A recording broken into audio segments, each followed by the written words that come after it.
జిల్లా ఏటూరు నాగారం మండలంలో కురిసిన అకాల వర్షానికి ధాన్యం పూర్తిగా తడిసి ముద్దైంది. భారీ వర్షానికి జడివాగు పొంగింది. పక్కన ధాన్యం రాసుల వైపు వరద వచ్చింది. సుమారు 50 మంది రైతులకు చెందిన వడ్లు తడిసి ముద్దయ్యాయి. రైతులకు మార్కెట్ సౌకర్యం, ధాన్యం ఆరబోసుకునే అవకాశం లేక ఎక్కడ వీల్లేకుంటే అక్కడే ఆరబోసుకుంటున్నారని తెలంగాణ రాష్ట్ర రైతు సంఘం రాష్ట్ర కమిటీ సభ్యులు వెంకటరెడ్డి పేర్కొన్నారు. తడిసిన ధాన్యాన్ని ప్రభుత్వం తరుగు లేకుండా కొనుగోలు చేయాలని వెంకటరెడ్డి కోరారు.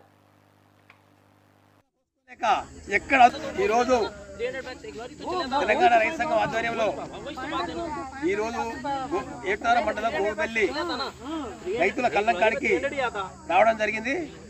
ఈరోజు ఉదయం 3 గంటల నుంచి కురిసిన వర్షాలకు ఎన్నడూ లేని విధంగా రైతులందరూ కూడా ఇక్కడ వాగుకుంటే గడ్డ అనే రీతిలో ఇక్కడ ఒడ్డు ఆరబోసుకోవడం జరిగింది. ప్రధాన కారణం ఏంటంటే ములుగు జిల్లాలో ఎక్కడ కూడా రైతులకు మార్కెట్ సౌకర్యం లేక ఎక్కడోళ్ళు అక్కడ పొలాలను పోసుకోలేక ఎక్కడ అందుబాటులో ఉంటే అక్కడ పోసుకోవడం వల్ల ఏంటంటే ఇలా ఈ వాగు ఒడ్డు పొంటి పోసుకోవడం వల్ల ఏంటంటే అకాల వర్షానికి వాగు తీవ్రంగా రావడం వల్ల పెద్ద ఎత్తున రైతాంగం కూడా దాదాపు 100 మంది రైతులు ఈడ పోసుకోవడం జరిగింది.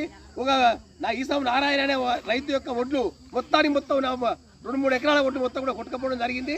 దాదాపు 100 బస్తాలు ఇక్కడ తడిచిపోవడం జరిగింది. మరి ప్రభుత్వం వెంటనే తడిచిన ధాన్యం కూడా తరుగు లేకుండా కోతలు లేకుండా కొనుగోలు చేయాలి. ఎమ్మటే మిల్లర్స్తో మంత్రి గారు మాట్లాడాలి. ఇది అవసరమైతే మంత్రి గారు కూడా దీన్ని పరిశీలించాలి. ఇప్పటికే డీసీఓ గారు, పిఓ గారు అందరు విలేకరులు కూడా రావడం జరిగింది. ఏదేమైనా ఇక్కడ రైతులకు న్యాయం చేయాలని చెప్పేసి డిమాండ్ చేస్తాను. ఈరోజు తెలంగాణ రైతు సంఘం ఆధ్వర్యంలో